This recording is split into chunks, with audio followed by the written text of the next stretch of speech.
Hello guys and hi everyone, मेरा नाम है हसीना और आज हम लोग देखने वाले हैं सेक्शन 344 एंड सेक्शन 352।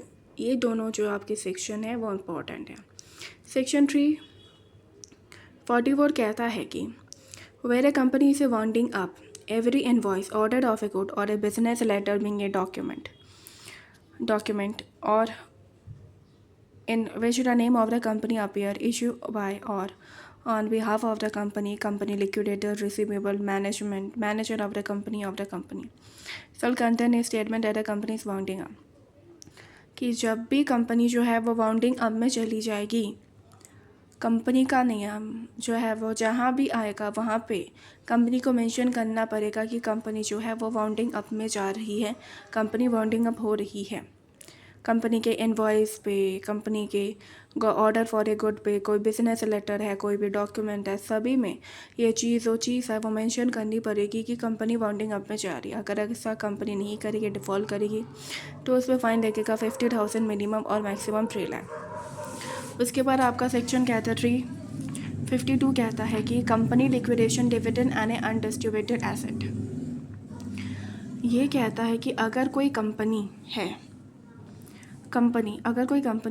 जो कि कहाँ किस में चली गई है, वाउंडिंग अप में चाहिए, उसका डिसॉल्यूशन हो रहा है, 6 महीने और उससे ज़्यादा हो चुके हैं, कंपनी को डिविडेंड पे करना था किसी पर्सन को, लेकिन उसको उसका एड्रेस नहीं मिल रहा या फिर चेक भेज रहा है तो वो चेक एक्सेप्ट नहीं कर रहा, मतलब उसकी डिटेल नहीं है, और डिविडेंड ना पे किए हुए 6 महीने या फिर उससे ज़्यादा हो चुके हैं, या फिर कंपनी को एसेट रिफ़ंड करना था किसी पर्सन को, उसकी डिटेल नहीं है तो एसेट रिफ़ंड नहीं कर पाया, वो अनपेड है और उसको भी 6 महीने या फिर उससे ज़्यादा हो चुके हैं, तो कंपनी क्या करेगी, इनके पैसे को कहाँ पे डिपॉजिट कर देगी, company liquidation dividend and undistributed asset account में।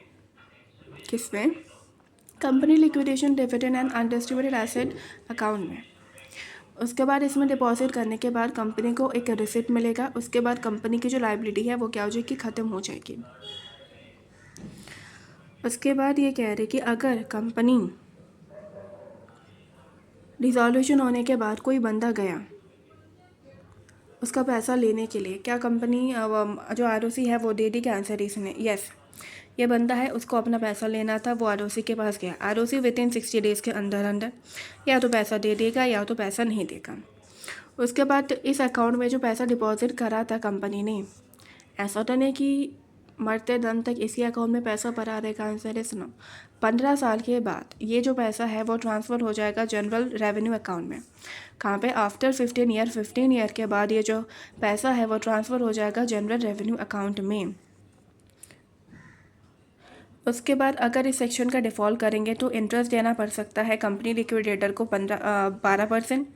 उसको जो रेम्युनरेशन मिला है वो रिफ़ंड उसको करना पड़ सकता है और ऑफिस जो है वो उसका वैकेट हो जाएगा।